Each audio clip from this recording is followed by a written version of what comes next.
자, 이번 주는 지난주에 이어서 계속 말씀을 좀 이어서 드리도록 하겠습니다. 항상 우리의 생각을 반전케 하시는 하나님에 대해서 지난주도 말씀을 드렸습니다. 그런데 이번 주도 이어서 말씀을 같이 드리도록 하겠습니다. 우리가 맹인과 같은 그런 상태가 되었을 때, 그런 상황이 우리에게 처했을 때 우리에게 중요한 것은 무엇이냐면 생각입니다. 그래서 우리의 생각이 거기에서요 고정된 관념으로 남아있게 되면 우리는 맹인된 그 환경에서 우리는 거기서 주저앉을 수밖에 없습니다. 왜냐하면 이 당시 그 맹인들에 대한 사회적인 편견이 있고 사람들이 가지고 있는 관점이 있습니다. 그 관점이 어떤 관점이냐면 저 사람이 저렇게 나면서부터 맹인된 것은 한마디로 말해서 죄로 인해서 찾아온 저주라고 그렇게 생각을 합니다. 그래서 맹인 자신은 그렇게 생각을 할 수 있고 또 사회적인 통념 그리고 주변을 바라보는 시선들이 전부 다 그렇게 판단을 하고 있습니다. 그래서 예수님의 제자들도 나면서부터 맹인된 사람을 봤을 때 예수님께 묻는 게 뭡니까?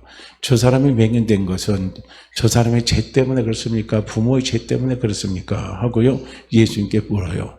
그럴 때 예수님께서 이 제자들에게 하신 대답이 너무나 생각의 반전을 가져다 주는 거예요. 그 전에 가지고 있는 고정관념을 완전히 깨버리게 하는 놀라운 말씀을 하시는 것을 볼 수가 있습니다. 저 사람이 맹인이 된 것은 누구의 죄 때문에 그런 게 아니다. 하나님이 하시고자 하신 일을 나타내기 위해서 저 사람이 맹인이 됐다 이거예요. 이게 얼마나 놀라운 일입니까? 이게 얼마나 놀라운 사건입니까? 하나님이 하시고자 하시는 일이에요. 그러니까 하나님이 하시고자 하시는 일은 하나님의 영광을 나타내는 일이거든요. 그러니까 하나님의 영광이 나타내는 곳에는요 뭐든지 다 반전이 일어나게 되어 있습니다. 놀라운 반전이 일어납니다. 이걸요 제자들에게 예수님이 말씀하시고, 그리고 또한 소경된 사람, 이 맹인된 사람에게도 이런 놀라운 생각의 전환을 가져오게 하시는 놀라운 은혜를 이 맹인에게 하나님께서, 우리 주님께서 베풀어 주신 것을 우리는 볼 수가 있습니다. 우리는 성경에서 이러한 예들을 우리는 너무나 많이 찾아볼 수가 있어요. 제가 지난주에 사도 바울 한 분을 통해서 말씀을 드렸잖아요. 사도 바울도 한번 생각을 해보세요. 사도 바울이 우리는 잘 나갈 때는 문제가 없어요. 잘 될 때는 문제가 없습니다. 왜냐하면 잘 될 때는 내 주변의 사람들도 많이 따르고요. 나를 지켜 올려주는 사람들도 많고요. 나를 인정해 주는 사람들이 너무너무 많이 있습니다. 그렇기 때문에 잘 나갈 때 내가 섰다고 생각할 때는요. 그때는 우리는 아무런 문제가 없어요. 그런데 이제 언제 문제가 생기냐면 우리가 이제 밑으로 곤두박질 칠 때입니다. 그때가 이제 항상 문제가 되는 거예요. 그때 이제 우리가 거기에서 내 생각에 무엇이 와야 되냐면 반전이 와야 된다는 거예요. 그 생각에 반전 오지 못하면 그 넘어진 상태에서 다시 일어날 수가 없어요. 사도 바울도 한번 보세요. 사도 바울이요 병도 고치죠. 기적도 나타나죠. 많은 사역에서 많은 열매들이 막 따라옵니다. 그런데 사도 바울의 사역에서 항상 사역이 그런 것만이 아니라는 거예요. 사역 속에서는 대적의 공격이 찾아옵니다. 그런데 그 대적의 공격이 언제 가장 심하게 나타날지 하면요, 밑으로 하얀 곡선이 될 때, 맹인과 같은 상태가 될 때요, 이 대적의 공격이 엄청나게 심하게 옵니다. 내적으로는 사단이가 내적으로 나에게 찾아오는 공격이 있고요. 외부적으로 또 사단이가 또 찾아오는 공격이 있어요. 내적, 외적 공격이 다 이게 오게 돼 있습니다. 그러니까 사도 바울도 그런 걸 자기가 경험을 했다는 거예요. 그래서 고린도후서 1장에 보면 나는 내 마음에 사형 선고를 받을 만큼 죽고 싶은 때가 있었다는 겁니다. 근데 내가 내 마음에 사형 선고를 받고 싶은 그 상태가 어떤 상태냐면요, 맹인하고 똑같은 상태입니다. 이때요 사도 바울도 치고 일어나야 된다는 거예요. 이때 사도 바울도 치고 일어나지 못하면 그가 하나님 주신 일을 할 수가 없는 거예요. 그럴 때 사도 바울이 거기서 놀라운 반전, 생각의 반전을 가져온 게 무엇이었냐? 그건 바로 하나님의 사랑의 확신이다 하는 것을 사도 바울이 로마서 8장에서 그가 고백하는 것을 우리가 지난주에 함께 읽으면서 나눴습니다. 한번 보세요. 사도 바울이요, 그 고린도후서요, 우리가 12장 말씀을 이렇게 보시게 되면은요, 참 너무나 사도 바울을 향해서 이 거짓 선지자들입니다. 광명의 천사들이 위장해서요, 광명의 천사로 위장해서 나타나는 이 거짓 선지자들, 거짓 주의 종들이 사도 바울을 향해서 엄청나게 공격을 합니다. 그게 이제 고린도전서 12장에 특별히 사도 바울이 한 부분을 또 언급을 하는 거예요. 그 한 부분을 언급하는 것이 무엇이냐면, 사도 바울로는 재물을 탐내는 사람이라는 거예요. 한마디로 말하면, 요즘 말하면 네가 네한테 들어오는 수많은 성도들이 하나님 앞에 있는 헌금이 있지 않느냐, 그 헌금 전부 다 네가 개인적으로 갈취해서 다 갖다 쓰지 않았느냐 하고요, 그런 식으로 거짓 선지자들이 사도 바울을 향해서 막 공격을 합니다. 이제 이런 공격이 막 밀려올 때, 그리고 자기가 막 다운이 될 때는요, 이런 공격에서 자기가 자유할 수가 없는 거예요. 이제 이런 부분이 올 때 우리는 어떻게 해야 되느냐 하는 겁니다. 이제 그 바울이 이런 여러 가지 공격들을 많이 받았어요. 그리고 또 말씀을 드렸지만은 자기가 지병을 갖고 있는 거예요. 자기 병도 못 고치는 주제에 네가 남의 병을 고쳐? 그 병을 고칠 때 그게 성령의 역사냐 이거예요. 그거는 귀신의 역사지 성령의 역사가 아니다. 이게 막 공격이 오는 거예요. 그러니까 이제 이런 공격을 내가 잘 나갈 때는 튼튼하게 다 받아낼 수 있어요. 왜냐하면 그것을 내가 방어할 수 있는 면역 체계가 있으니까, 영적인 면역이 살아있으니까, 힘이 있으니까 괜찮은데, 그런데 이 영적인 면역이 떨어질 때가 문제가 생기는 거예요. 떨어질 때 그 모든 것들이 한꺼번에 나한테 다 밀려오는 거예요. 사람들이 나를 이렇게 나쁜 사람으로 취급한다. 내가 이 병을 갖고 있는데 내가 다른 사람 병 고쳐주는 거 내가 가만 생각해보면 이건 정상일인 거 아닐 것 같아. 이건 정말 귀신 역사 아닐까. 이런 막 여러 가지 막 이런 생각들이 밀려오는 거예요. 그러면서 과연 내가 이 선교 사역을 감당하는 것이 합당한 사람인가? 정말 나를 통해서 선교 사역, 하나님의 선교 사역을 할 때 하나님이 나를 쓰시는 것이 정말 하나님이 나를 쓰시는 것인가? 막 이런 복합적인 감정들이 막 밀려올 때요, 밑바닥으로 떨어지는 거예요. 근데 그 떨어질 때, 그때 생각의 반전이 와야 되거든요. 생각이 반전이 오질 않으면 거기에서 이겨나갈 수가 없는 겁니다. 그럴 때 이제 사도 바울에게 하나님께서 주신 놀라운 은혜가 뭐냐면 하나님 사랑의 확신이라는 거예요. 네가 그런 상태가 있다 할지라도, 네가 그런 모습이 있다 할지라도, 네가 그런 여건에 네가 처해 있다 할지라도 하나님은 사도 바울에게 뭐라고 말하냐면 너를 향한 나의 사랑은 절대로 끊을 수가 없다 이거예요.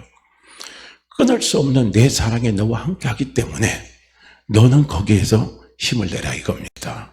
너는 쓰러지지 않는다는 거예요. 너는 그것 때문에 넘어지지 않는다는 거예요.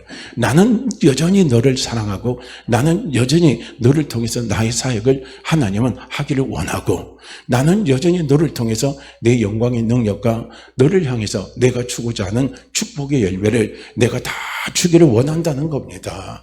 이것이 하나님이 사도 바울에게 주신 놀라운 확신입니다. 우리는 이런 확신이 필요하다는 거예요. 그래서 사도 바울이 이야기하는 거예요. 얼마나 자기를 향한 대적들의 공격이 강했으면 로마서 8장 31절에서 이야기하잖아요. 하나님이 나를 위하시면 누가 우리를 대적하리요? 누가 나를 대적하겠느냐 이거예요. 어느 누가 나를 대적하는 공격을 한다 할지라도 그 공격에서 항상 하나님은 내 편이시다 이거예요.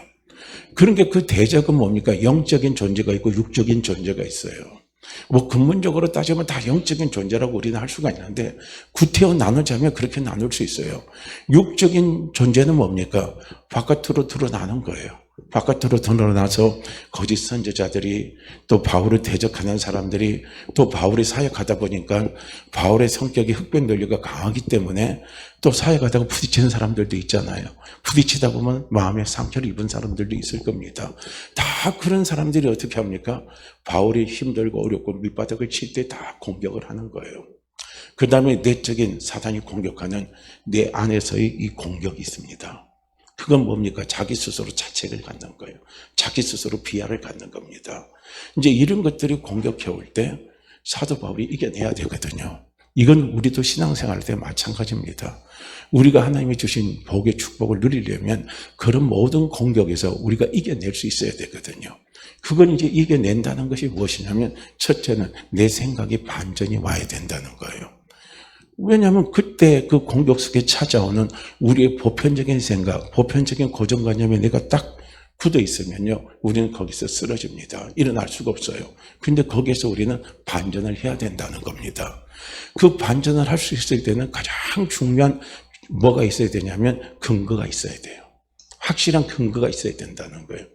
그래서 우리가 우리의 생각을 한장 반전할 수 있는 반전의 가장 중요한 근거는 뭐냐면 하나님의 사랑입니다.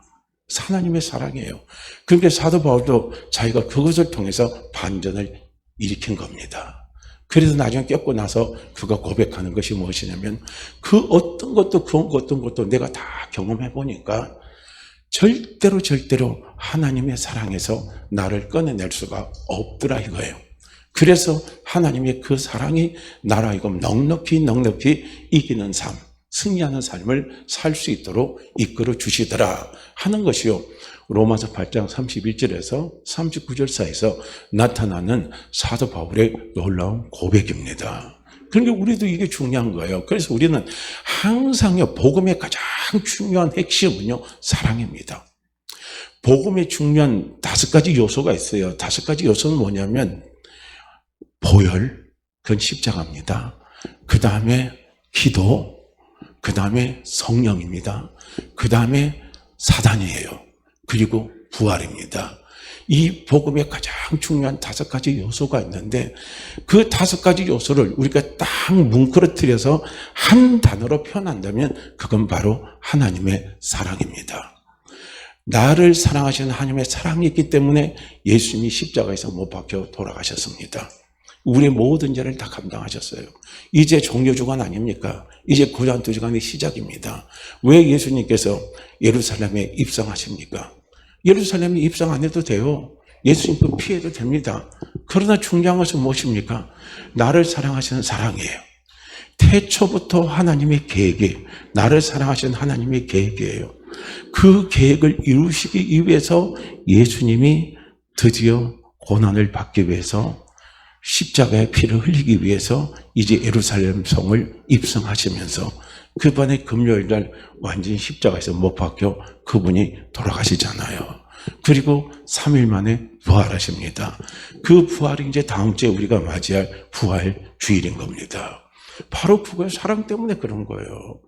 그 다음에 왜 기도합니까? 기도는 하나님 앞에 택함을 받은 자, 그 택함을 받은 자가 가지고 있는 권세입니다. 하나님 우리에게 주시는 권세예요. 기도는 아무나 기도한다고 하나님이 들어주시는 게 아니에요. 하나님이 들어주시는 기도의 대상이 있습니다. 그 기도의 대상이 뭐냐면 하나님 앞에 택함 받은 사람, 하나님의 사랑 안에 있는 사람, 그 사람의 기도는 하나님이 반드시 들어주십니다. 들어주시다 어떻게 들어주십니까? 가장 좋은 곳으로 하나님이 응답해 주신다는 거예요. 그러니까 그게 이유가 어디 있습니까? 사랑이에요. 그 다음에 성령입니다. 성령은 무엇이냐? 하나님의 사랑받고 하나님의 택한 자가 이 세상 살아가다 보니까 우리가 너무 약해요. 그죠? 우리 육신이 너무 약한 거예요. 내 육신이 강한 것 같아도요, 우리 육신이 너무 약합니다. 그래서 우리는 신앙생활 하면서 자꾸 꺾는 것이 무엇이냐면, 내 육신이 너무 약하구나. 내 의지가 너무 약하구나. 나는 내 감정이 너무너무 내 감정에 나는 충실하면서 내 감정을 다스릴 수 있는 힘이 없구나 하는 걸요. 우리는 다 느끼고 고백하면서 살아가는 거예요. 그러면서 정말 나는 하나님의 뜻대로 하나님의 말씀대로 살고 싶지만 그것을 살아낼 능력이 없다 하는 사실을 우리는 늘 압니다. 그런데 그래서 누군가의 도움이 필요한 거예요. 쓰러지지 않게 해서 도움이 필요한 거예요. 왜냐하면 우리는 죄의 유혹에 넘어가지 않는 것도 중요하지만요, 그것보다 더 중요한 것은 무엇인 줄 아십니까? 죄의 유혹에 넘어가서 쓰러질 때 다시 일어나는 게 더 중요한 거예요. 일어나는 게 중요한 겁니다. 베드로가 왜 위대한 사도가 될 수 있느냐? 주를 위해서 왜 십자가에서 거꾸로 못 박히면서 숭배할 수 있었느냐? 그는 죄의 현장에서 쓰러졌다가 다시 일어났어요. 무엇으로 일어났습니까? 하나님의 사랑으로 일어난 거예요. 그래서 그는 승리할 수 있었던 겁니다.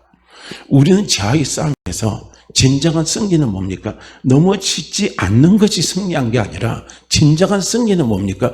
넘어졌음에도 다시 일어나는 거예요. 쓰러졌음에도 다시 일어나는 겁니다. 이게 진정한 승리예요. 우리는 승리를 생각할 때는 항상 쓰러지지 않고 싸우면서 이겨야만 된다고 생각하는데 그게 아니란 말이에요. 진정한 승리는 넘어졌다가 그렇게 상태가 됐다가 다시 뻘떡 일어나는 거예요. 그래서 달려가는 거예요. 그게 승리입니다. 우리에게 짜릿한 승리의 그 장면을 갖다 준 유명한 복싱 선수 있잖아요. 이제 그분은 이제 젊은 사람은 모르지만은요, 나이 많은 저희 또래는 너무나 잘 알잖아요. 홍산 선수 아닙니까? 몇 점 몇 개입니까? 7.8개예요? 계속 두들겨 맞고 일방적으로 쓰러졌다가 다운됐다가 쓰러졌다가 다운됐다가 다시 일어나고 다시 일어나고 그러다가 한 방 딱 때려가지고 그냥 케어 먹어가지고 그 사람이 아니 세계적으로 우리나라의 영웅이 된 사람 아닙니까? 봐요. 쓰러지는 거. 그게 중요한 게, 안 쓰러지는 게 중요한 게 아니라 쓰러졌음에도 일어나는 게 중요한 거예요. 그게 승리할 수 있는 비결인 겁니다. 바로 쓰러졌을 때 일어나게 하고 하는 것이 누구냐면, 내가 쓰러졌을 때 우리는 누군가의 도움이 꼭 필요합니다. 사람의 도움이 아니에요. 성령님의 도우심이 꼭 필요합니다. 그래서 성령님은 우리로 하여금 쓰러졌을 때 하나님의 은혜를 알게 하시고 그 은혜로 다시 일어서서 달려가게 하는 거예요. 그리고 사단입니다. 누가 나를 공격해서 나를 힘들게 하는지, 누가 내 인생을 망치게 하는지, 누가 내 영혼을 망치게 하는지, 누가 이 사회를 망치게 하는지, 그 존재를 아는 것이 너무나 중요한 거예요. 너무나 중요한 겁니다. 누가 나로 하여금 죄를 짓게 하는지, 누가 나로 하여금 나쁜 생각을 갖게 하는지, 누가 나로 하여금 나쁜 감정을 자꾸 부추겨서 그 나쁜 감정 속에 빠지면서 살아가게 하는지, 그걸 알아야 되거든요. 그게 무엇입니까? 사단이라는 거예요.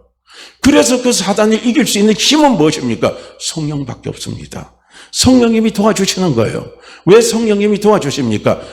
나는 하나님의 사랑이기 때문에. 나는 하나님의 사랑이고 하나님이 그 사랑에서 나를 택하셨기 때문에 성령님이 나를 도와주시는 거예요. 그 다음에 우리가 부활을 알아야 될 거 아닙니까? 부활. 우리는요, 우리의 현실도 우리는 불안하지만 많은 사람들이 가지고 있는 미래에 대한 최고의 두려움이 뭔 줄 아십니까? 그게 바로 죽음입니다. 부활은 사망 권세를 이긴 힘이 부활입니다. 부활은 사망 권세를 이긴 힘이에요. 죽음을 극복할 수 있는 힘이 바로 부활인 겁니다. 왜냐하면요, 죽음은 죽음이 아니에요. 우리는 그 사단의 거짓말에 쏘가 나가서는 안 된다는 거예요. 죽음은 죽음이 아니라, 죽음은 예수님은 뭐라고 합니까? 잔다라고 표현하고 있습니다. 우리는 자고 나면 깨어나는 거예요. 죽음이라는 것은 잠시 내가 육신적으로 잠을 드는 거예요. 그러고 난 다음에 영적으로 다시 깨어나면 그건 무엇입니까? 부활의 세계로 들어가는 겁니다. 그렇기 때문에 이 죽음이라는 것은 부활의 세계, 새로운 영적인 엄청난 하나님 나라의 세계입니다. 그 세계를 들어가게 하는 관문이 바로 죽음이에요. 그렇기 때문에 우리가 부활을 알면 죽음을 두려워할 이유가 없고, 우리가 부활을 알면 이 세상에서 내가 삶을 살아가도 내 삶의 목적을 분명히 압니다. 삶의 목적이 없는 사람은요, 성공이 진정한 성공이 아닌 거예요. 삶의 목적이, 우리는 대부분 많은 사람들은 삶의 목적을요, 그냥 우리 가정의 행복이라고 그럽니다. 그럼 내 가정의 행복이 어느 정도 돼야 내 가정의 행복입니까? 어떤 사람은 그렇게 생각해요. 돈을 많이 벌면 행복하다고 생각합니다. 얼마 정도 돈을 벌어야 행복합니까? 우리는 주변에 그런 걸 숱하게 봅니다. 권세 잡으면 행복이라고 하죠. 돈 많으면 행복이라고 그러죠. 그런데 실제로 권세 잡고 돈 많은 사람들, 또 때로는 내가 가난하다 보니까 로또만 한번 당첨되면 나는 행복하겠다 했는데, 로또 당선된 사람들요, 그 사람의 삶의 뒷부분을 한번 바라보세요. 그 사람들이 과연 행복한 사람이었는지, 행복한 사람인지 한번 생각해 보세요. 건물 10년이라 그러고 우리나라도 건물 5년입니다. 물질 많아도요, 나중에 보면은 물질이 많으니까 나중에 돈을 지천에 쓰고 다 써도요, 나중에 뭔 줄 아십니까? 돈을 쓸 데가 없어요. 쓸 데가 없어. 우리 돈 주면 얼마든지 많이 쓸 것 같죠? 그런데 돈 숱하게 버는 사람은 나중에 보면 돈이 쓸 데가 없으니까 어떤 짓 합니까? 허무에 빠져버리는 거예요. 허무주의에 빠져요. 사람의 진정한 만족은 영적인 것에서 오는 거예요. 영적인 것에서 온 것이지 육적인 것에서 절대 오질 않습니다.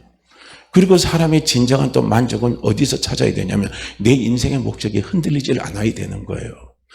우리가 인생의 목적은요, 내 가정의 행복도 아닙니다. 내 인생의 가장 중요한 목적은 부활입니다. 부활의 축복이에요. 부활의 영광입니다. 그걸 위해서 살아가는 거예요. 내가 이 세상에서 왜 열심히 일해야 되느냐? 내가 왜 이 세상에서 다른 사람과의 관계를 내가 잘 유지하면서 가야 되느냐? 내가 이 세상에서 내가 왜 열심히 공부를 해야 되느냐? 내가 이 세상에서 내가 내 사업을 왜 최선을 다해서 내가 사업을 해야 되느냐? 내가 우리 가정이 이 세상에서 왜 다른 사람에게 모범된 가정으로 우리 가정이 돼야 되느냐? 내 후손의 번창이 아니에요. 부활의 축복입니다. 부활의 영광이에요. 거기에다가요, 전부 다 초점이에요. 그러니까 흔들리지 않고 영원히 변하지 않는 내 인생의 최고의 목적, 내 신앙의 최고의 목적이 어디 있느냐면 부활입니다.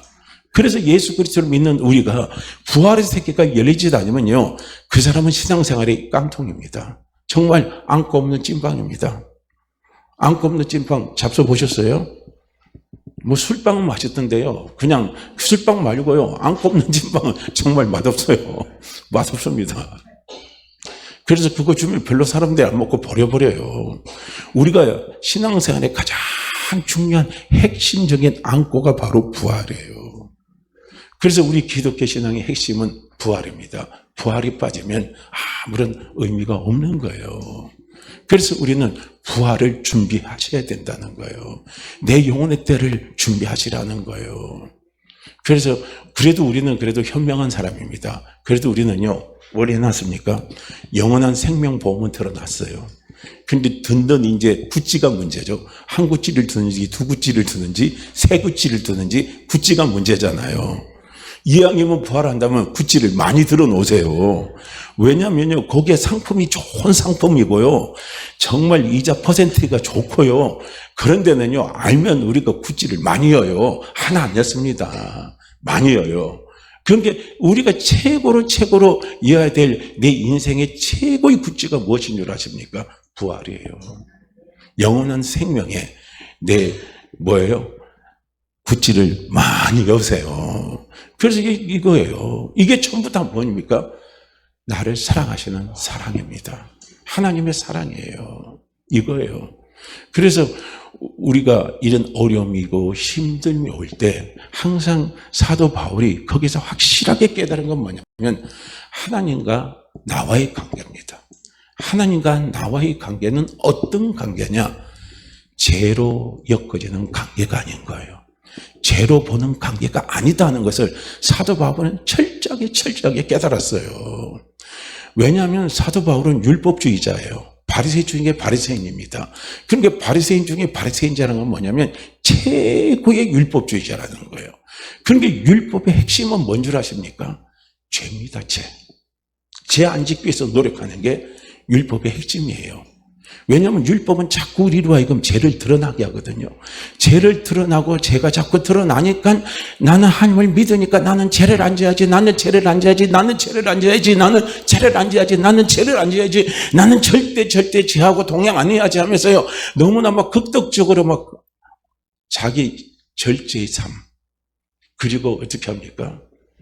이게 너무나 이런 삶을요, 철저하게 살아온 사람이 누구냐면 사도 바울입니다.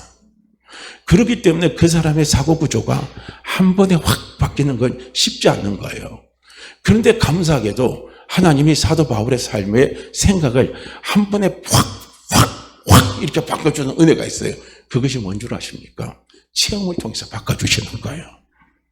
그래서 사도 바울이 로마서 8장 31절에서 39절 말씀을 보시게 되면 그런 거예요. 여러분, 가난이 환난이 옵니다. 여러분, 공고가 찾아옵니다. 여러분, 헐벗음이 찾아옵니다. 배고픔이 찾아옵니다. 막 이렇게 하잖아요. 그런데 이제 공고는 내적인 고통이에요. 내적인 우리 속에 찾아오는 갈등입니다. 그러면요, 우리는 이 공고의 문제가 사실은 우리가 힘들고 어려울 때요, 사단이가 우리를 집요하게 물고 늘어지는 거예요. 그러니까 공고라는 것은 시기, 질투, 불안, 두려움, 그 다음에 또 무엇입니까? 자책, 자기 비하, 이런 것들이 전부 다 내적인 이 공고에서 나타나는 현상들이거든요. 그러면요, 그 현상에서 내가 이겨내야 되는 거예요.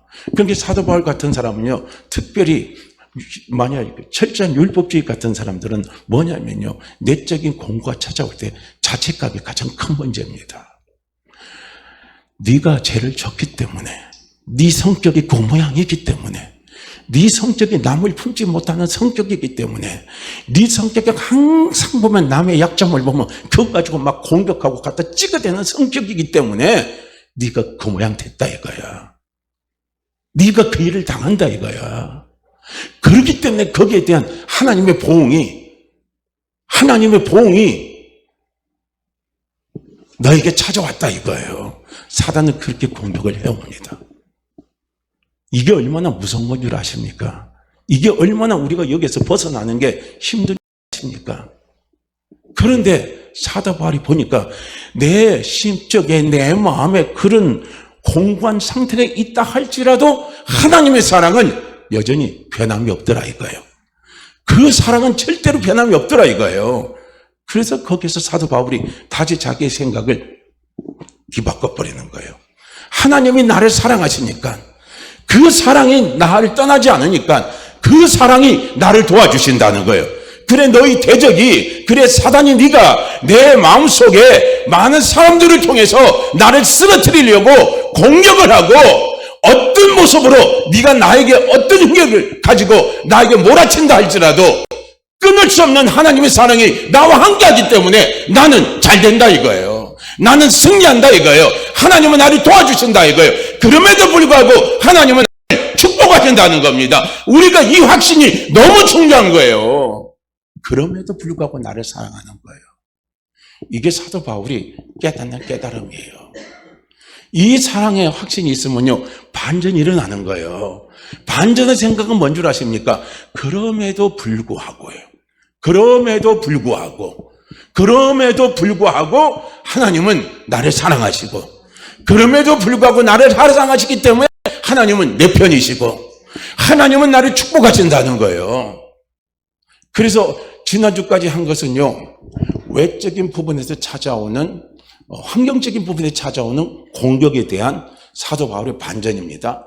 그런데 이제 이번 주에 이제 제가 말씀을 드리고 싶은 것은 무엇이냐면, 이어서 이제 말씀을 좀 같이 살펴서 조금 더 보도록 하겠습니다. 자, 한번 보세요. 로마서 8장, 우리가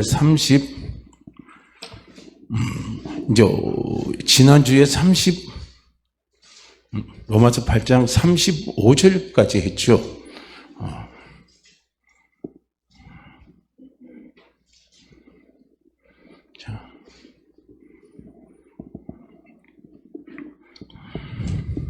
자, 35절까지 했습니다.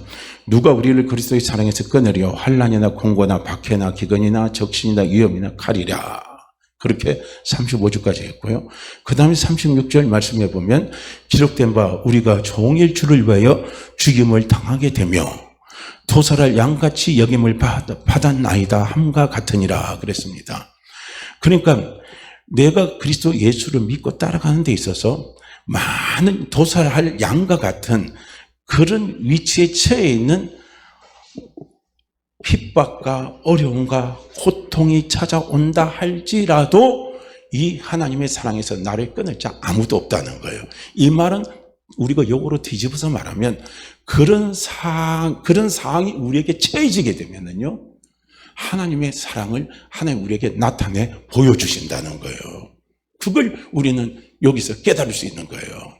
한 예를 든다면 어느 사람이 이제 네오로가 로마 시대에 이제 박해할 때 예수 믿는 사람들을 어떻게 죽였어요? 짐승의 밥으로도 죽이고요. 그 다음에 어떻게 합니까? 가로수에다가 사람들을 전부 다 꽁꽁 묶어놓고 거기에다가 콜타를 입혀가지고 산채로 사람을 불태워서 전부 다 뭡니까? 횃불로 썼습니다. 그러니까 이제 감옥에 갇혀 있는 사람이 순서대로 나가는 거예요. 그러니까 이게 얼마나 두렵습니까? 그래서 이제 그때 그 감옥에 있을 때 자기보다 먼저 나가는 노부부가 있었어요. 그리고 뒤에 있는 젊은 사람이 있었는데 그 죽음에 대한 공포가 찾아오잖아요. 그러니까 두 사람이 서로 이야기를 한 거예요. 형제님이 먼저 나가서 그 위치에 섰을 때 하나님이 그것을 이길 수 있게 하시는 그 은혜를 보여주시면 자에게 사인을 주십시오 하고 둘을 사인을 만드는 거예요. 그래서 그 노인이 거기 와서 노부부가 두 사람이 먼저 이제 거리에 만들어 놓은 그 나무에 묶여가지고 콜털에 묶여서 그리고 이제 화형식을 당했는데 그때 사인을 보내준 거예요. 그렇게 그 사인을 받고 그 젊은 부부가 강하고 담대하게 순교를 맞이할 수 있었다는 겁니다. 그 사인이 무엇이겠습니까? 그것을 이겨낼 수 있게 하시는 하나님의 사랑을 거기에서 보여주시는 거예요. 그것을 우리가 단적으로 성경의 예를 찾아본다면 스데반을 통해서 볼 수가 있는 겁니다. 스데반이 순교할 때 어떤 모습을 봤어요? 돌 맞아서 죽는 자기의 모습을 상상한 게 아니에요. 하나님 보좌 우편에 앉아 계신 주님이 자기를 맞이하기 위해서 오시는 모습을 본 거예요. 그걸 본 겁니다. 부활의 세계가 열린 거예요. 영적인 세계가 활짝 열린 겁니다. 거기에 사람이 그 세계가 확 보이니까요. 지금 있는 죽음은 하나도 두렵지가 않은 거예요. 한번 보세요. 사람이 이 정신이, 영이 어느 한쪽으로 딱 빠져나가게 되면요. 여기서 내가 아무리 꼬집어도 감각이 없어요. 아무리 때려도 감각이 없습니다. 이거예요. 우리도 마찬가지인 거예요. 토살할 양과 같은 그런 영향을 받는 세상 사람으로부터 우리가 조금 추격을 시킨다면 내 주변의 사람으로부터 내가 정말 도살장에 끌려가는 양과 같은 소와 같은 그런 여러 가지 오해도 받고 힘듦도 받고 괴로움도 당하는 그런 현장에 내게 있으면 하나님은 그 현장에 나 홀로 내버려 두지 않는 거예요. 현장이 그러면 그럴수록 하나님의 사랑을 강하게요 나에게 나타내 보여주신다는 거예요. 그래서 그 사랑으로요 이겨가게 하는 거예요. 그 사랑으로 신앙을 또 굳건하게 뿌리를 내도록 하나님이 이끌어 주신다는 거예요. 이걸 사도 바울이 시편에서 나오는 말씀을 인용해서요 사도 바울이 이야기를 한 겁니다. 그렇기 때문에 우리는 꼭 기억하세요. 그러니까 이제 이 36절까지는 전부 다 외부적인 환경이에요. 이거 외부적인 환경 속에서 공격해오는 공격이고요. 그 다음에 이제 38절부터는 뭐냐면 이건 영적인 공격입니다. 영적인 공격이에요. 자, 38절 말씀을 우리 이제 한번 또 살펴서 보도록 하겠습니다. 38절인데요. 자, 내가 확신하노니 사망이나 생명이나 천사들이나 권세자들이나 현재일이나 장래일이나 능력이나 이렇게 말합니다. 여러분, 나는 하나님의 사랑을 확신합니다. 여기서 사망이라는 건 죽음을 이야기하는 거죠. 죽음 그 자체를 이야기하는 거예요. 죽음 두려워하지 마세요. 죽음 후에 뭐가 있습니까? 부활이 있습니다. 우리는 하늘나라가 있습니다. 그래서 여러분 죽음 두려워할 이유가 하나도 없습니다. 여기서 생명입니다. 생명은 무엇이냐면 우리가 이 세상 살아가면서 겪을 수 있는 모든 환난과 고통과 유혹을 가리키는 겁니다. 여기 생명은요. 내가 이 생명 이 땅에 붙어 있을 동안에 찾아오는 환난과 고통과 유혹을 말하는데 하나님이 이런 것들로부터도 우리를 다 하나님이 지켜주신다는 거예요. 지켜주신다. 자, 그 다음에 여기에서 보게 되면은요. 이제 천사들이나 이렇게 말합니다. 권세자들이나 이렇게 말하죠. 여기서 천사들이라는 건 그야말로 천사예요. 그리고 이제 권세자들이라는 것은 악한 영들을 이야기합니다. 그런데 여기서 왜 천사들이라는 것을 여기서 사도 바울이 언급을 했냐면은 우리는 이것을 좀 알아야 됩니다. 그 당시에 사도 바울이 서신서를 썼을 때 유대인들의 생각이에요. 유대인들은 어떤 생각을 갖고 있었냐면은 천사들이 우리 인간에 대해서 별로 호의적이지 않다고 생각을 하는 거예요. 천사들이. 그들은 심지어 하나님께서 인간을 창조하셨을 때 화를 냈다고도 이야기합니다. 또 그들은 인간이 하나님을 차지하는 것을 천사들은 시기까지 했다는 거예요. 그래서 바울은 천사들이 비록 우리와 하나님 사이를 시기하고 질투한다 할지라도 그 하나님의 사랑에서 우리를 끊어낼 수가 없다라고 이야기하는 겁니다. 이해가 되시죠? 이거예요. 그러니까 우리가 성경에 보면 천사들이 시기할 정도로, 우리를 시기할 정도로 하나님이 우리를 사랑하신다고 그랬거든요. 그 하나님의 사랑이 그만큼 크다는 거예요. 그러니까 이 당시에 유대인들이 갖고 있는 생각을 가진다면 이것은 충격적인 생각입니다. 엄청난 충격적인 생각이에요. 그래서 유대인들은 천사 숭배 사상이 있거든요. 그렇기 때문에 천사에 대해서 상당히 두려움을 갖고 있는데 사도 바울은 이 부분을 언급을 해주는 거예요. 그렇게 천사들이 우리를 시기하고 좋지 호의적이 않다 할지라도 절대 하나님의 사랑이 우리를 떠나지 않습니다. 이렇게 이야기하는 거예요. 그래서 또 악한 영입니다. 이 권세자들 악한 영, 그게 귀신들입니다. 아무리 이 땅에 있는 귀신들이 득실을 거리고 그 귀신들이 많은 사람들을 해코지하고 우리를 쓰러뜨리려고 한다 할지라도 절대로 귀신들이 우리를 건들지 못합니다. 우리를 쓰러뜨리지 못합니다 하고 사도 바울이 이야기하는 거예요. 그런데 실제로 이런 부분에 대한 이야기는 참 많이 나옵니다. 우리가 남미 호랑경교 있잖아요. 거기도 가보면은 뭐 좀 그런 게 있잖아요. 우리 그때 홍영영 씨가 한번 자기가 대통령 뭐 국회의원 출마한다 해갖고 한번 텔레비에 나와서 해프닝 한번 일어난 거 있죠. 공중부양하는 거 보여주겠다 해가지고 한 다리 듣고 둥 튀는 거 했는데 옆에 따라오는 옆에 있는 패널이 다 하잖아요. 그런 것처럼 남미 호랑경교도 마찬가지고 귀신 숭배하는 건데 거기서 남미 호랑 계속 하면요. 이 사람이 공중으로 붕 뜬대요. 가부좌하면서 쑥 떠오른대요. 그런데 어느 목사님이 그러면 그 현장에 나도 한번 들어가 봐야 되겠다 해가지고 목사님이 들어가서 남미호랑 하는데 기도하고 있으니까요. 붕 떠야 되는데 뚝 떨어지더라는 거예요. 붕 떨어지는데 뚝 떨어지는 거예요. 악한 영 못 건드려요. 그 다음에 한번 보세요. 신령한 무당들 막 10%는 작두 닦고 벌쩍벌쩍 뛰는 사람도요. 예수 믿는 사람 딱 가면 어떻게 해요? 안 된다 그러죠? 안 된다 그래요. 가라 그럽니다. 쫓아내요. 그거예요. 남미에도 보면은 이 악한 영에게 사로잡혀가지고 그 악한 영에게 완전히 사로가지고 악한 일을 하는 그룹이 있습니다. 저도 그 그룹을 보니까 아주 놀랍더라고요. 그 그룹 가운데 보니까 사람을 막 인신매매해가지고 인신제사를 드리기도 하고요. 그리고 악한 영을 이용해서 그 사람을 공격하기도 합니다. 그러면 그 사람이 죽기도 하고 불의 사고도 나게 하고 그 도시를 엉망으로 만들기도 합니다. 그런 그룹이 있어요. 그런데 그런 그룹들이 있는데 우리 예수 믿는 사람들이 전도하러 나온 사람들이 그 길가에서 함께 모여서 하나님이 찬양을 할 때요. 그런 악한 영들의 세력들이 꼼짝 못하고 묶여버리더라는 거예요. 그걸 실제로 제가 간증하는 예를 들었습니다. 귀신들, 예수 믿는 우리는 두려워하지 마세요. 예수 이름 앞에 귀신들이 다 무릎을 꿇습니다. 어떤 귀신도 어떤 악한 존재도 우리를 건드릴 수가 없습니다. 우리를 망하게 할 수가 없습니다.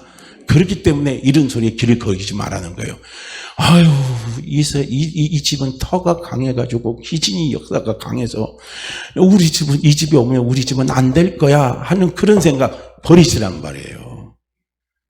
터가 강하니까 그 터를 예수의 터로 만들어 버리세요. 그 터를 복음의 터로 만들어 버리세요.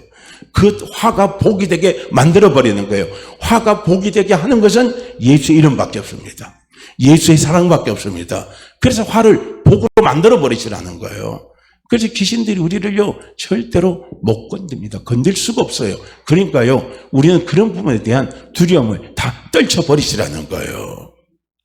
그리고 그 악한 영들이 공고할 때 사도 바울의 내면적으로 공격하는 그 공격이 얼마나 강하겠습니까? 정죄도 갖다 주고 송사도 갖다 주고 자기 비하도 갖다 주고 재창값도 막 갖다 줄 때요. 그런 악한 영들이 공격이 오더라도 하나님이 나를 사랑하는 사랑은 절대로 변함이 없더라 이거예요. 그걸 바울이 경험합니다. 그래서 권세자들도 괜찮다 이거죠. 우리를 못 건넨다 이거예요. 그 다음에 우리 또 한번 또 보자고요. 자, 권세자들이나 현젤이나 장렬이나 그랬습니다. 현재의 장래는 뭐냐면 지금 우리가 살아가고 있는 현재입니다. 그리고 우리가 장래예요. 그래서 우리는 현재를 살아가도 우리는 항상 근심과 불안과 두려움 가운데 우리가 약하니까 살아가잖아요. 그 다음에 장래에 대한 두려움이 있잖아요. 우리가 이 땅에 살아가면서 내 가까운 장래에 대한 두려움도 있지만요. 근본적으로 장래에 대한 최고의 두려움이 무엇이겠습니까? 죽음에 대한 두려움이잖아요. 그러니까 앞으로 우리가 지금부터 시작되는 현재부터 앞으로 우리가 영원히 이루어질 미래까지도요, 두려워하지 말라는 거예요. 염려하지 말라는 거예요. 그것 전부 다 하나님의 사랑에서 하나님이 우리와 함께하고 있기 때문에, 사랑이 하나님이 함께하고 있기 때문에 염려하지 말고 두려워하지 말고 걱정하지 마라 이겁니다. 이걸 이야기해 주고 있는 거예요. 그렇기 때문에 예수 믿는 우리는요, 오늘 여러 가지 어려움과 힘듦이 찾아온다 할지라도 두려워하지 마세요. 하나님의 사랑이 나와 함께하고 있기 때문에 오늘 힘들다고 해서 내일 힘든 거 아니에요. 오늘 지나면 오늘이 또 오늘이에요. 오늘 지나면 또 내일이 또 오늘이 되고 다 오늘이에요. 현실입니다. 하나님 우리를 잘되게 하고 지금부터 하나님이요 나를 잘되게끔 계속 지금 이끌어가고 계시고 천국 가는 그날까지 주님은 나를 잘되게끔 이끌어주시는 그 변함없는 은혜는 나하고 함께합니다. 절대로 떠나지 않는다는 거예요. 자, 그 다음에 이 30 거기 보면은 능력이나 이렇게 이야기하고 있습니다. 이 능력은 뭐냐면요, 뭐 폭풍이나 천둥이나 지진과 아니면 천재지변이에요. 그런데 대부분 사람들은 이런 편견을 갖고 있어요. 폭풍이나 천재지변이나 뭐 이런 그 천둥이나 지진 같은 같은 날벼락 같은 게 막 칠 때요, 사람들이 가지고 있는 게 전부 다 뭔 줄 아십니까? 죄로 인해서 찾아오는 두려움이 있습니다. 막 마른 날벼락이 치면은 안 좋은 불길한 징조다, 잘못된 징조다. 그래가지고 옛날에 같으면 임금이 어떻게 합니까? 모욕 제기하고 그냥 흰 옷 입고 가서 무릎을 꿇고 제단 앞에 가서 잘못했다고 막 이런 게 하라고 그러잖아요. 우리 예수 믿는 사람은 그런 거 갖고 상관이 없다는 거예요. 할렐루야. 그런 곳에서 오는 있잖아요, 정죄에 빠지지 말라는 거예요. 그런 것들이 우리에게 찾아온다 할지라도 하나님의 사랑은 절대로 나를 떠나지 않는다는 겁니다. 그런 게 천둥이 치고 벼락이 오고 폭풍 같고 지진 같고 해일 같은 그런 일들이 온다 할지라도 이건 내 잘못으로 인해서 일어나는 게 아니라는 겁니다. 그게 아니라는 거예요. 그렇기 때문에 우리는 지금도 우리가 항상 조심해야 될 게 뭐냐면, 지금도 유튜브나 이런 거 보면 마지막 때 일어날 일 해가지고 뭐 교회가 회개하지 않으면 뭐 하나님이 뭘 갖다 주고 뭐 해서 막 갖다 때린다 뭐 한다 이런 것들이 많이 나타납니다. 내가 뭐 환상을 보니까 예언을 들었는데 막 그런 소리예요. 그런 소리에 귀를 기울이지 마세요. 하나님의 사랑은 나를 떠나지 않습니다. 그 사랑은 변하지 않습니다. 그 사랑이 나를 지켜주십니다. 그렇기 때문에 이런 것들하고 연결시키지 마시라는 거예요. 할렐루야. 오히려 이런 것들이 오면 하나님이 나를 더 지켜주시죠. 나를 지켜주셔야, 지진에서 나를 지켜주시고 천둥 번개에서 나를 지켜주시고 천지지변에서 하나님이 나를 지켜주시는 은혜를 베풀어 주시면 베풀어 줬지요. 나를 거기에서 하나님의 보응이 임해서 그런 것들이 나타난다, 이런 생각은 하지도 마시라는 거예요. 이런 걸 버리시라는 겁니다. 바울이 자기가 겪은 걸 이야기하는 거예요. 그 다음에 또 이야기를 합니다. 무엇을 이야기하냐면요, 높음이나 깊음이나 이렇게 이야기하고 있습니다. 여기서 높음이나 깊음은 뭘 의미하냐면 그 당시의 별자리입니다. 별. 그래서 이 당시의 사람들입니다. 옛날에 이 고대 사람들은 별은 사람의 운명을 결정짓는다고 믿어요. 그래서 별에 대한 숭배 사상이 있습니다. 그래서 별이 가장 높이 떴을 때, 별이 가장 낮은 위치에 왔을 때 불길한 일이 생기고 누군가가 죽어나가고 그 나라에 흉주가 찾아온다, 그렇게 사람들이 믿고 있는 거예요. 그렇기 때문에 높음이나 낮음이나 그 어떤 별자리도 우리를 건들지 못하는 거예요. 예수 믿는 우리를 건들지 못한다는 거예요. 예수 믿는 나를 건들지 못한다는 거예요. 그렇기 때문에 우리가 가지고 있는, 옛날에 내가 예수 믿기 전에 가지고 있었던 여러 가지 종교적인 터부 사상 있잖아요. 종교적인 터부 사상, 이런 사상들에게 내 생각이 뺏기지 마시라는 거예요. 그 생각에 눌리지 마시라는 거예요. 그 생각에 사로잡히지 마시라는 거예요. 그걸 깨끗하게 떨어내 버리시라는 거예요. 그러니까 그런 것들이 옛날에 내가 예수 믿기 전에 종교적인 어떤 주술적인 어떤 그런 것들에 대한 내가 영향을 받았고 그런 것들은 두려움이 있다면 차라리 그 현장이 내게 나타났을 때 예수의 사랑을 믿고요. 그때 기도하고 당당하게 그 상황 속에서 내가 들어가 보세요. 하나님이 그 상황을 어떻게 바꾸시고 어떻게 하나님이 변화시키는지를 우리는 분명히 똑똑하게 시험해 볼 수 있어야 됩니다. 그러니까 그런 거 두려워하지 말라는 거예요. 우리가 이런 것들이 많아요. 우리나라도 보면은 이런 것들이 많이 있습니다. 뭐라고 제가 구체적으로 이렇게 똑 집어서 말씀을 드리기가 지금 제가 찾아서 말씀드리기가 좀 어려운 부분들이 있는데 생각이 안 나서요. 그런데 그런 종교적인 터부 사상들이 많이 있습니다. 금기사항들이 많이 있어요. 그런 것들에 대해서요. 우리가요. 전혀 있잖아요. 염려하지 마시라는 거예요. 우리가 이사를 가도 삼살방 어쩌고저쩌고 이사하잖아요. 그렇게 이사할 때는 삼살방을 가지 말고 어디 가면 북쪽으로는 머리를 뉘지 마라 그러고 그런 여러 가지 소리들 하잖아요. 그런 데 기울이지 마시라는 거예요. 북쪽으로 머리 딛고 자면 안 좋다 그러면 더 북쪽으로 머리 딛고요. 기도하고 주무세요. 잠만 푹 주무세요. 잘 주무세요. 아니 우리가 동쪽으로 머리부터 서쪽으로부터 남쪽으로부터 그냥 어느 쪽으로부터요. 아니 하나님의 사랑이 나와 함께 하고 있는데 동쪽으로 머리 빗는다고 거기서 저주가 와요. 북쪽으로 머리를 빗는다고 해서 저주가 와요. 안 옵니다. 그런 종교적인 터부를 이야기하는 거예요. 높음이나 깊음이라는 걸 우리가 조금 더 확대해서 해석하면 그런 걸 이야기하는 거예요. 그러니까 제주도 사람들이 항상 신구간이라고 하죠. 신구간. 그때 이사를 해야 집에요 화가 안 온다는 거예요. 왜냐? 귀신들이 전부 다 해외로 저 하늘나라로 다 올라갔기 때문에 그때는 귀신이 없기 때문에 그때 이사를 해야 되는데 그래서 동티가 안 난다는 거예요. 그 외 말과 그 기간 지나서 이사를 하면 동티가 난다는 거예요. 그게 다 사로잡히는 것들이죠. 이게 다 사로잡히는 것들이에요. 이런 것들에 대해서 우리는 다 벗어나 버리라는 거예요. 이 당시에 이 유대인들이나 헬라 사람들이 사로잡고 있는 것은 별들에 대한 두려움입니다. 별들에 대한 신앙입니다. 그런 남대로 가지고 있는요. 그래서 높음이나 깊음이나 이게 이야기하는 거예요. 그리고 다른 어떤 피조물이라도 그랬거든요. 다른 어떤 피조물이라는 것은 무엇이냐면요. 상상 속에 있는 피조물이에요. 우리 현실에 눈에 보이지 않지만 우리 상상 속에 가지고 있는 피조물, 내가 상상 속에 지금 지구가 있는데 다른 어떤 바깥에 지구가 있다? 이런 것들 지금 여러 가지 이야기를 많이 하잖아요. UFO가 있다, 외계 생명체가 있다, 뭐가 있다, 외계 세상이 있다, 이런 소리 지금 막 여러 유튜브에서 많이 막 떠돌고 그런 거 막 이야기하는 사람이 많이 있거든요. 그럼 때로는 그런 거예요. 지금 외계 생명이 지구를 감시하고 있고 언젠가는 이 지구를 향해서 공격하고 있고 그럼 지구가 멸망할 날이 다가오고 있다. 이런 걸 지금 막 떠버리는 데가 있어요. 지금요. 외계 생명체, 우리보다 더 진화된 외계 생명체가 있다는 겁니다. 그래, 외계 생명체가 있다고 생각해라. 그런 외계 생명체가 있다 할지라도 지구보다 더 나은 어떤 외계의 새로운 세상이 있다 할지라도 그런 것 갖고 두려워하지 말으라는 거예요. 그런 것도 있다 할지라도 절대적인 하나님의 사랑은 나를 떠날 수가 없고 절대적인 하나님의 사랑이 나와 함께하고 있기 때문에 우리는 그런 것에서 다 승리할 수 있다 이거예요. 우리보다 훨씬 고등한 어떤 외계 생명체가 있다 할지라도 설령 하나님의 사랑이 우리를 지키고 있기 때문에 그들을 얼마든지 이겨낼 수 있다 이거예요. 이걸 지금 이야기하는 겁니다. 그런 게 사도 바울이 얼마나 많은 부분들을 그가 깊이 있게 성찰을 하고 깊이 있게 체험을 하고 경험을 했는가를 우리는 여기에서 볼 수가 있는 겁니다.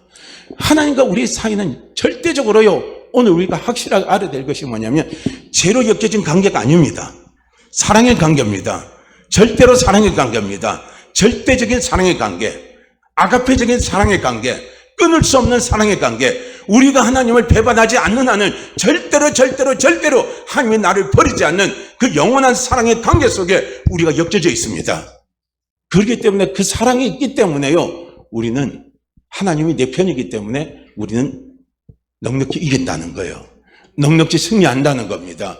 이걸요 사도 바울이 우리한테 이야기해주고 자기가 그런 어려움에 처해 있을 때, 그런 힘듦에 처해 있을 때, 그럴 때요 이 하나님의 사랑에 대한 확신이 자기의 생각을 바꿔준 겁니다. 그래서 그가 거기서 이겨나갈 수가 있다라고 그렇게 사도 바울이 고백을 하고 있는 것을 우리는 오늘 함께 로마서 8장 31절에서부터 39절 사이 말씀을 통해서 우리가 같이 나눠본 겁니다. 우리도 교회도 보면요, 하나님의 반전의 역사가 참 많아요. 우리가 고린도전서 1장에도 보면 하나님이 어떤 사람을 쓰시느냐 한번 보세요. 하나님은 천한 자, 멸시받는 자, 없는 자, 가난한 자, 미련한 자, 약한 자, 이런 사람들이 하나님이 다 쓰신다는 거예요. 봐요, 우리의 생각과 달라요. 우리는 어떤 사람을 씁니까?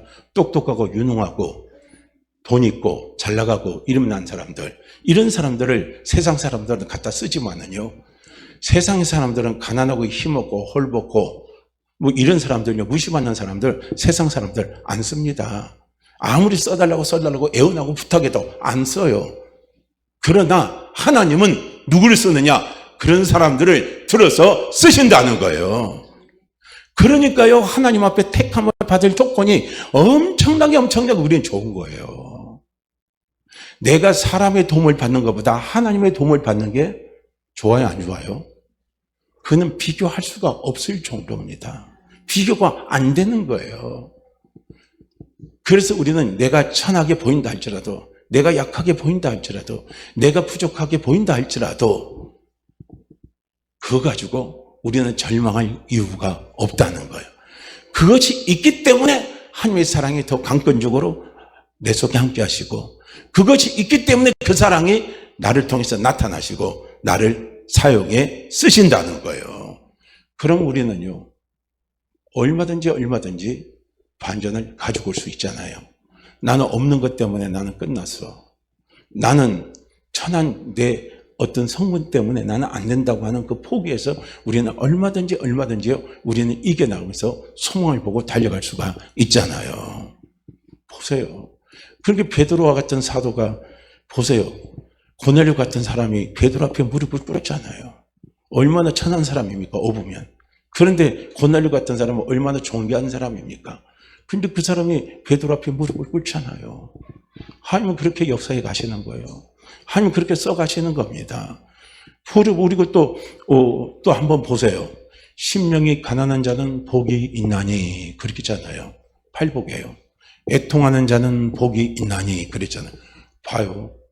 세상에서 생각하는 거 완전히 다릅니다. 지금 심령이 가난하세요? 내 마음이 되게 지금 가난한 분이 있습니까? 내 마음이 가난해서 우울하고, 내 마음이 가난해서 고독이 찾아오고, 내 마음이 가난해서 지금 괜히 눈물도 나고, 내 마음이 가난해서 지금 나는 너무 힘들고 어렵다고 생각하는 분이 있습니까? 그분은 복이 있습니다. 복이 있습니다. 할렐루야. 이거예요. 애통하는 자 복이 있습니다. 하나님은 애통을 복으로 다 바꿔주셔요. 우리의 심령이 가난한 거 하나님이 복으로 다 바꿔 역사해 주시는 거예요. 그러니까 우리는 이 하나님의 말씀을 하나하나 뜯어보면요, 전부 다 우리의 생각을 다 바꾸시는 작업을 하나님은 하시는 것을 볼 수가 있습니다. 애통하는 일이 생기는데 뭔 좋은 일이 있습니까? 그런데 하나님은 그게 복이 있다는 거예요. 거기에 하나님의 위로가 임합니다. 하나님의 위로는요, 한 시대를 변하고 한 나라를 바꾸는 엄청난 역사를 일으키는 게 이게 하나님의 위로입니다. 그 하나님의 애통에서 위로받은 대표적인 여인이 누굽니까? 한나 아닙니까? 한나. 한 시대를 바꿔요. 한 나라를 바꿉니다. 하나님의 위로가 임하니까요. 엄청나죠. 레아도 막 애통을 했어요. 남편의 사랑을 못 받아서 애통하는 레아에게 유다를 주시고 유다 지파를 통해서 예수 그리스도가 나타난 겁니다. 얼마나 놀라운 하나님의 위로가 나타납니까? 이거예요. 그렇기 때문에 우리는 이 생각에 내가 반전을 가져올 수 있는 근거는 하나님의 말씀입니다. 이 말씀이 내 생각에 반전을 가져오게 한 겁니다. 그래서 우리는 이 말씀 붙잡고 생각을 바꾸시기를 바랍니다. 절대적인 내 생각에서는 포기상이라 할지라도 우리는 포기가 없어요. 거기서 생각을 바꾸세요.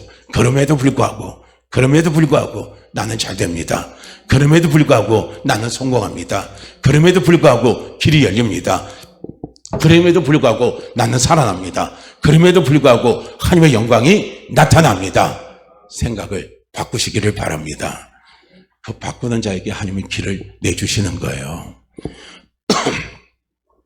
자, 그러면 오늘 우리 이 말씀요 같이 읽고 우리 함께 같이 기도합니다. 37절 말씀 함께 읽고 기도합니다.